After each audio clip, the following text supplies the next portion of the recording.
What's up, everybody? It's Dr. Keegan here with our first video lecture for our first week of class. I hope you all are having a good first week of the semester, and I hope you've been okay navigating Blackboard, finding materials, taking a look at those early readings. Again, if anything is confusing or not making sense, definitely reach out to me via email. Today, I just wanted to provide you with a sort of introductory lecture um, about what is it we're doing in class? Why and how is it important to study popular culture? I'm sure you've been exposed to attitudes in your prior education, reflecting the idea that pop culture is silly or stupid or not serious or not worth intellectual investigation. And I'm here to tell you that that is completely wrong.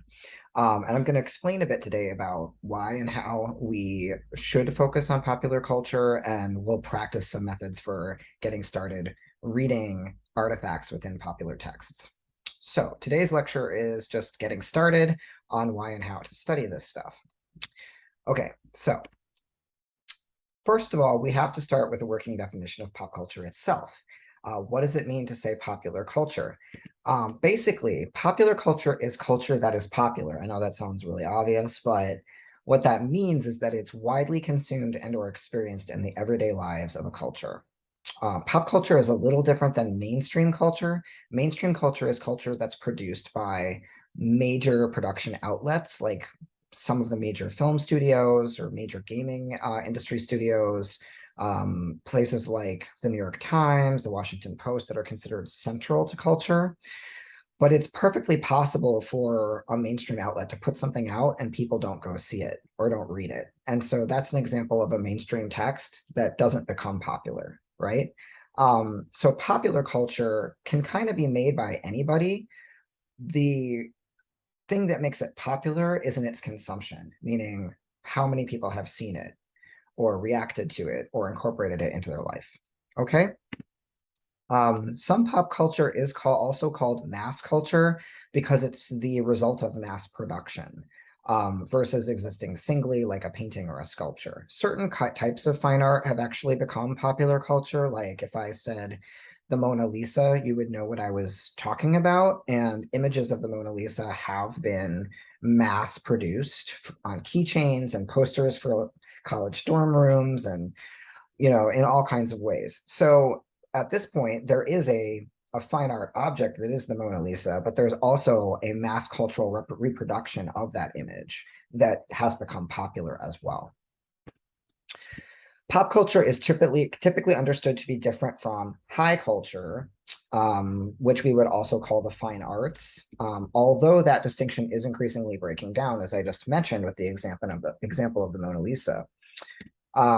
Pop culture was initially thought to be a means of controlling lower class people through the enforcement of dominant values. And this ideology is reflected in sort of the negative attitudes towards video gaming, television watching, certain kinds of more degraded forms of popular culture like soap operas, right?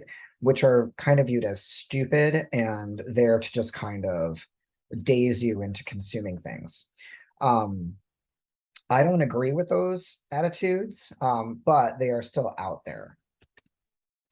We're going to be focusing on more recent scholarship that actually posits that pop culture is important because it reflects the struggle over meaning and authority between various social groups in a culture. If something is widely consumed and engaged with, that's going to be a really good way of thinking critically about what's going on in a culture, right? Far more than maybe just elitist forms like fine art, which really reflect the values of like the upper class. Pop culture is where stuff is happening that most people are experiencing. And that's why it's really important to consider when we think about, well, what are the points of struggle in a culture and how are they reflected? How do people make sense of them, right? So that's going to be the lens we bring to the course, is like cultural struggle over meaning and power and how those show up in pop culture and how pop culture helps us navigate those struggles. So one thing to be aware of is that we live in the postmodern era where there's this real breakdown between what's considered elite culture and low culture or mass culture. You may be aware of movements in fine art in the mid 20th century or post-war period that really took everyday objects and made them into fine art. So things like Andy Warhol's pop art, the pop art movement. Um, this work really comments on mass culture and tried to make massified culture into fine art in ways that were really radical for breaking those boundaries. We could think about how idealized gendered figures from classical antiquity, like Michelangelo's David, are reflected in superheroes today, like Thor, for example, right? Superheroes are totally saturating American culture right now with things like the MCU, but they reflect earlier ideals about masculinity and femininity that are captured in, high and fine arts from earlier cultures. We could think about the way in which even fine artists have gotten interested in celebrity culture. So this is a really famous statue of Michael Jackson and his chimp Bubbles that is actually worth a lot of money. But it's considered kitsch, right? Which is a way of kind of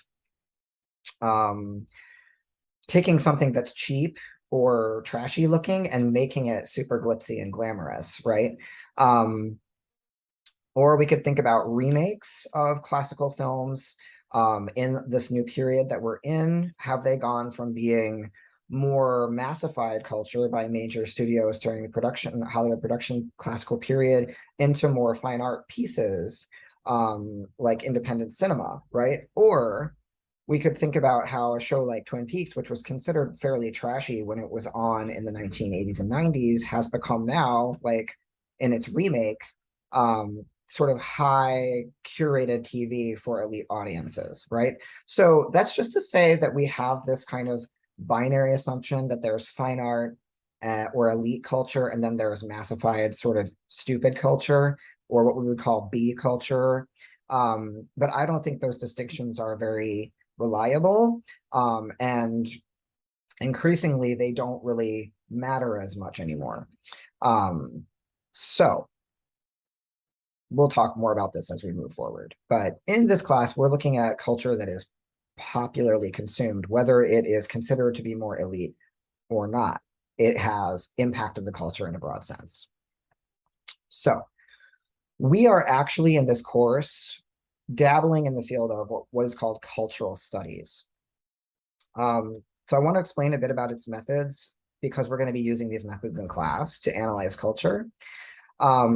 One way in which pop culture has been revalued as useful to examine intellectually is this movement in cultural studies.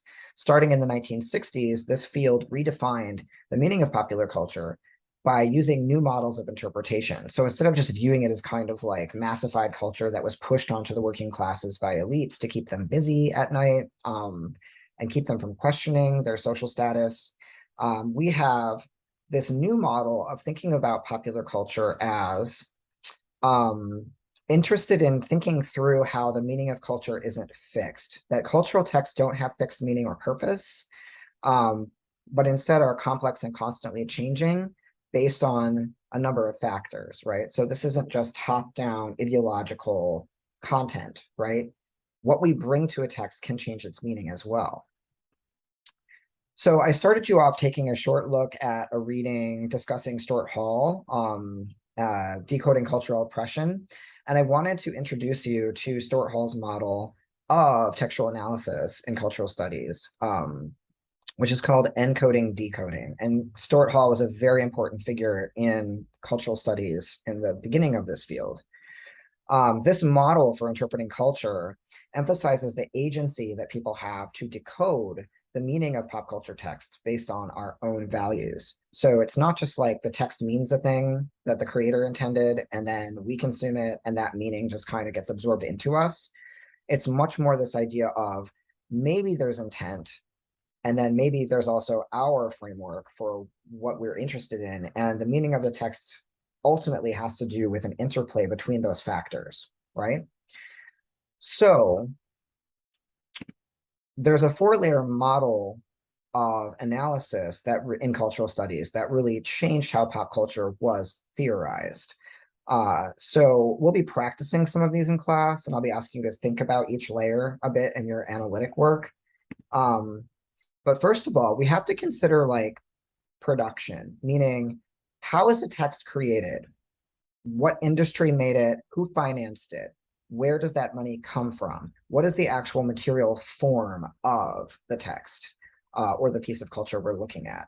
And then how, what sort of values does that production schema reflect, right? We know that if like a major Hollywood studio makes a film, that money is going to be coming from very deep pockets. There's also going to be a really high investment in making something a lot of people are going to go see in order to turn a profit. It's going to be to have wide release in theaters. And since COVID-19, it's probably also going to get simultaneous release on a number of streaming apps, right? Whereas an independently financed film won't get that level of circulation unless a bunch of film critics really like it and write about it. And then it will get more attention and maybe more releases in major cities. So production matters a lot in terms of what we can grab onto, what's available to us, and where it comes from. 2 is circulation, which is how a text moves through culture. Meaning, how do you get access to it? Is it on the internet? Is it on an app? Do you have to pay for it? Is it free? Who are you paying to get it? How does it come to you, right? How we get access to things. That's important to pay attention to as well, because remember, limited circulation means that a text really can't become popular. It will stay niche in terms of its cultural address or consumption. 3 is use. Use is the manner in which a text is perceived to be useful or not, why and to whom.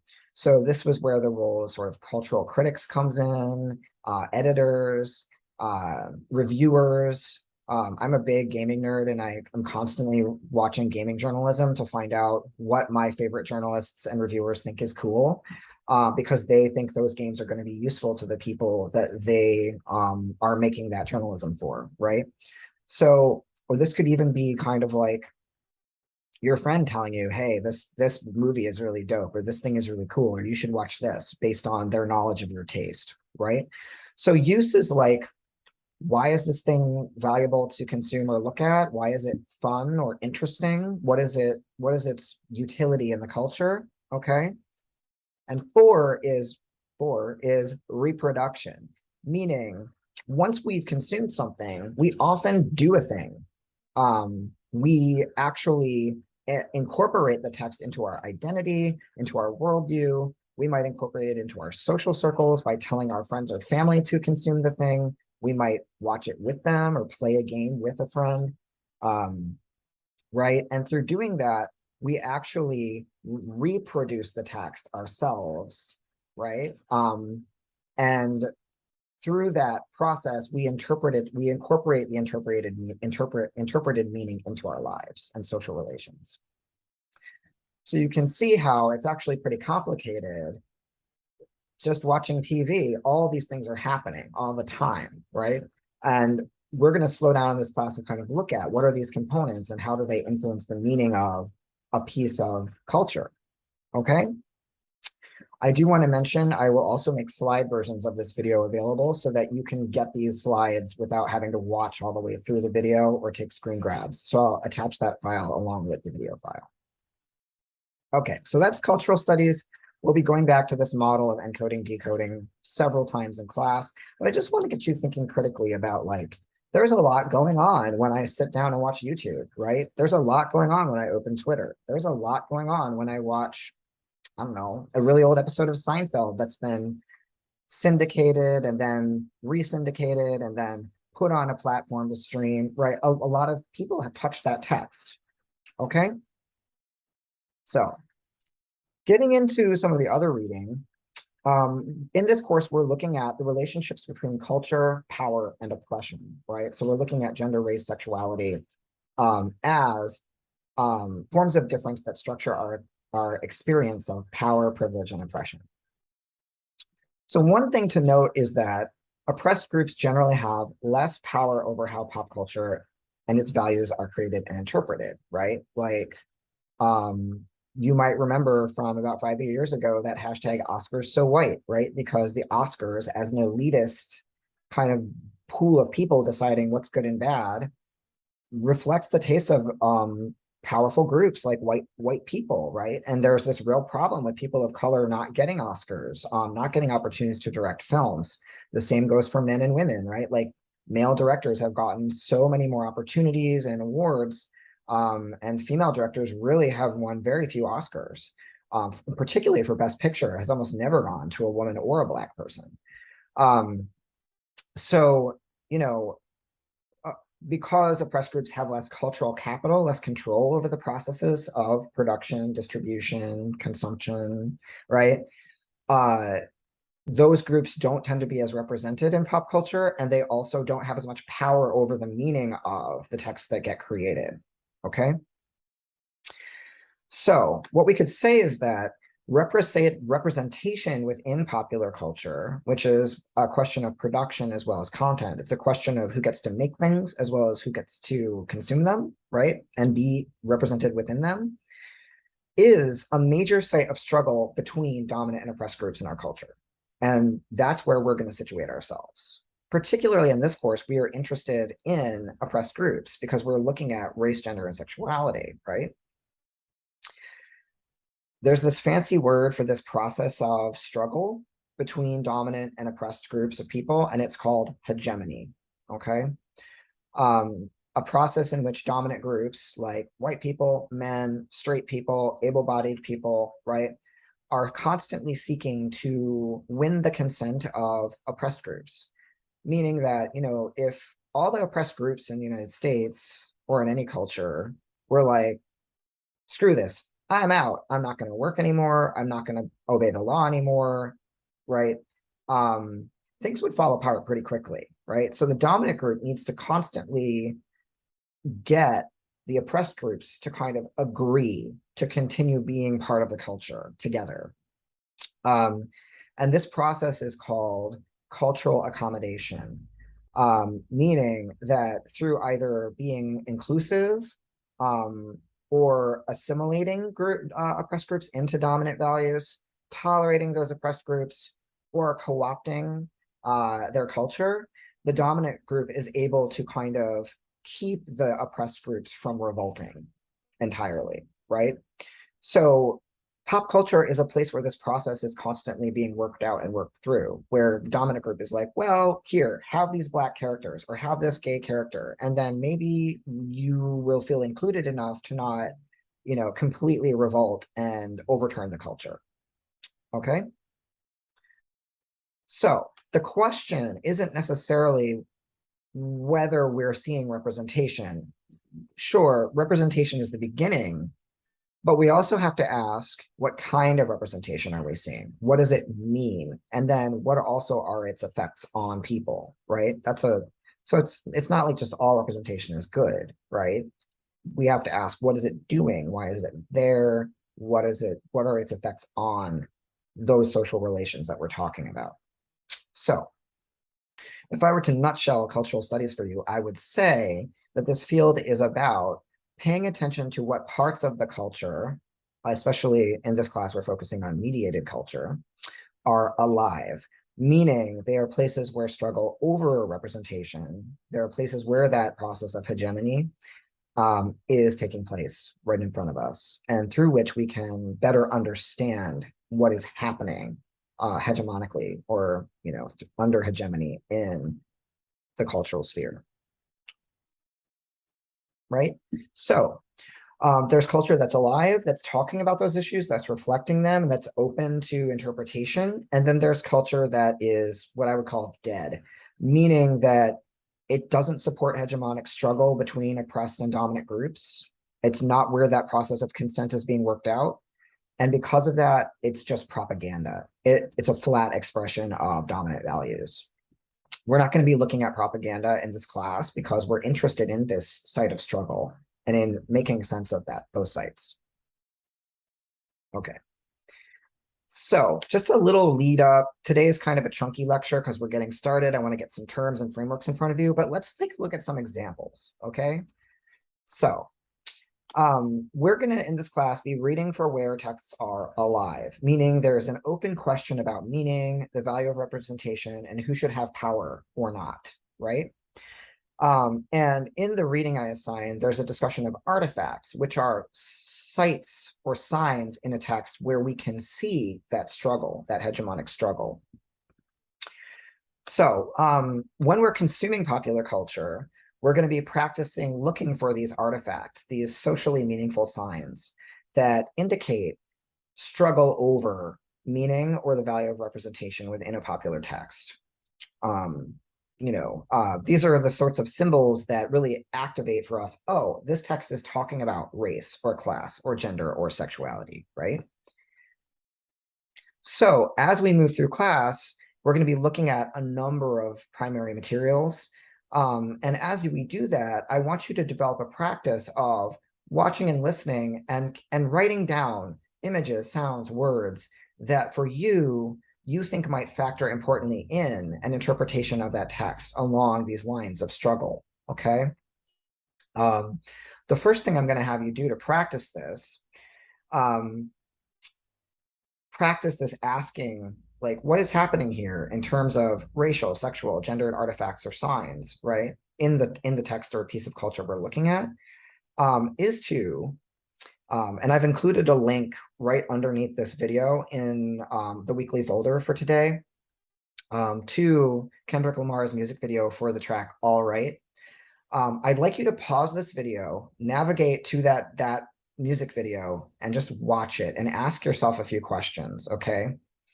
Music videos are great for analysis because, one, they're intended for a mass audience, so they're trying to talk to a lot of different constituencies at once. And two, they don't usually have dialogue or much of a narrative, so they have to work entirely in visual signs to tell their story, right? So I'd like you to start here because I want you to start with a piece of media that's fairly legible in terms of artifacts. And I'd like you to think, right, how this video is working with extremely legible racial coding and artifacting. Where is that showing up in the text? Where is the struggle for meaning in this text and for Kendrick Lamar in this video? What do the artifacts tell us about that?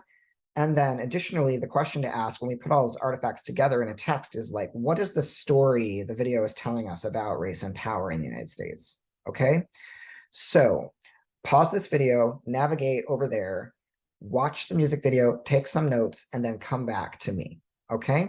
So I'll let you pause here, and I'm gonna continue talking in a second.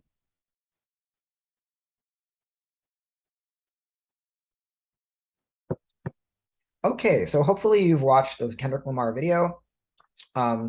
I'm going to give you a little bit of opening analysis of this video. We can't watch it together, and I can't show it to you in this video or YouTube will flag the video. So I'm just going to use stills, okay? So first thing to notice with this video is it situates us geographically. If you know anything about the geography of the United States, you might recognize this as San Francisco Bay, right? And it's starting us with an image of a bridge, which connects two pieces of land together. So the question is, what are these two pieces of land? Why are they connected? And what are the dynamics of that? Why is that an important place to start? Following this image, we get an image of the Port of Oakland. So we know that what we're seeing is, if we understand Bay Area politics, we're seeing a racialized space where San Francisco City proper is very white and is very wealthy, and Oakland is very black and very not wealthy, very black and Latinx and not wealthy. So there's racial and class segregation being referenced right away by this video. There's a bridge, but who gets to cross the bridge, right? And you'll notice a lot of this video takes place around this bridge location, considering, like, commenting on white people can cross, Black people can't, okay? We also see images of racial surveillance. So we see helicopters hovering over Oakland, the cops constantly watching the people who live there, right? This image of a policeman kind of turning his head to look at the subject of the video, which we assume is a Black person because Lamar has kind of put us in the gaze of a Black subject here. He's asking us to look at the landscape as if we too were a Black person, and to notice these signs of segregation and surveillance and potential violence, right? Racial violence. So the opening of this video is very much setting the scene of a racist urban architecture that watches Black people, that surveils them, that polices them, and that prevents them from going places that white people can go, because white people have money and access and Black people don't, okay? That's a lot to pull out here, but if you watch carefully, the video is telling a very clear story about racial pressure and surveillance, and then opening that up a bit. So that's the opening of the video. Then what a really interesting thing happens, and I'm going to get you thinking more critically about what happens with cameras in popular culture texts, where we start out with this scene of these Black men in this car together, kind of hanging out, just driving around. And then as the music changes, what we see is a 180-degree pan around the vehicle, completely reversing the direction we're going in. And that suggests a kind of reversal of power relations, right? As Kendrick puts on this new track in his car and his friends start bouncing to it, things start to shift and change. The power dynamics are changing. And we know this because the camera completely reverses, but then we got a very interesting image of, we pull out from the vehicle and we see that it's actually carried by police, right? And this is a reversal of racial power relations, right? Like if before Black people were kind of positioned as inferior to the white police in the early opening, here we have a fantasy of, you know, what if Black men were actually elevated by those power structures and actually above the cops, right? So the power of Black music, like pushing that play button and getting that track pumping in the car, actually has turned power relations around in the video. And what follows is actually this transformation of racist urban space into a fantasy space of spatial mobility, where Lamar actually elevates and starts flying around the city with no restrictions, right? And we see how he ends up like on top of the buildings, on top of the architecture. But also, it's not just about elevating himself, right? He also shows images of sociality or collectivity, Black collectivity here, that suggest that to really turn power relations around, Black people have to be together, right? And this is a statement not only about the purpose of the track, which is called All Right, We're Gonna Be All Right, right? But also about the purpose of Lamar's music in general, which I think this video illustrates. He conceptualizes as this kind of collective transformation of these conditions through music. So that is just a little bit of practice with reading a pop culture text along one vector of difference, racial difference, right? We could get into the articulation of masculinity here, of ability, of sexuality. We will get into those factors later once we develop more critical skills around them. All right, so to end the lecture today, I just want to throw up some key terms that you need to know for this course. I've said the word text a lot. All that means is a cultural object, anything we can apply analysis or interpretation to. So any piece of culture is a text. Intertextuality is the manner in which cultural objects reference one another, right? So in the track we just listened to, Lamar is sampling other artists. That's an example of intertextuality. Reading, right, is the interpretation of a cultural object. I just gave you a very introductory kind of reading of the first half of that music video, meaning that I'm interpreting a cultural object in a manner that either reinforces dominant reading or challenges oppositional reading, common beliefs about power. Now, my reading was an oppositional reading, meaning that Lamar sets us up to be in an oppositional space vis-a-vis the structures of white supremacy in the US. So his music is oppositional, and the reading he's looking for us to do in that video is also oppositional reading. Discourse is the cultural conversation and action around an idea, object, or concept. It's just a way of saying all the stuff happening that references this thing is the discourse, right? Mediated pop culture is basically all we're looking at in this class. popular culture disseminated through media channels or platforms, right? So this could be analog media or digital media. A sign is an image, sound, or object that shares an associational inference with something else. So, for example, in that video, we see the helicopter, right? That is a sign that shares an associational inference with policing and with surveillance technologies, right? So it's a way of showing us what's happening without having to explain. In this city, the cops watch everybody from helicopters, and that means that there's a criminalizing eye that's always watching and gazing, right? It's a quick way of indicating that reality through a symbol or sign, basically. And an artifact is a sign that draws on common socially grounded understandings. And so we could really ask ourselves, like, is that an artifact for everybody, the helicopter? Because to a Black viewer, they might actually get that it's associated with the police state. A white viewer might be like, oh, a helicopter, or, oh, that's about keeping people safe, right?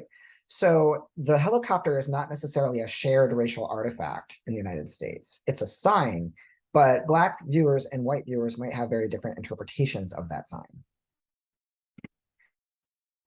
Ideology is the dominant idea of how things are or should be based on taken for granted norms and values. So, ideology is not hegemony. Hegemony is a contestation and struggle. Ideology is just like, this is how things are, and that's that.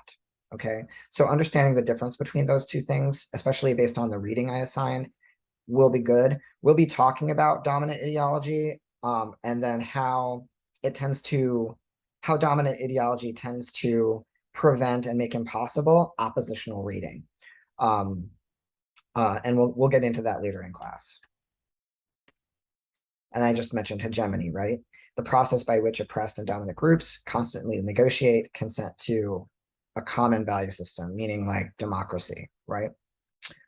So as I mentioned, I'll make these slides available in a slide deck as well, so you can go through and kind of reread a lot of this. I know today was a lot of information and terms. We're just getting started, I promise. Most classes will not be as chunky and dense as today, but I just really did want to get you started with some of these frameworks we're going to be using. Next steps for you. First of all, right, you have your first group discussion due by Sunday evening. This is just a getting to know your group exercise, so there's no actual prompt beyond just sharing a bit about yourself and then replying to someone else who's also shared. Just getting started using this discussion feature. So please make sure to do that by midnight, before Monday starts, basically.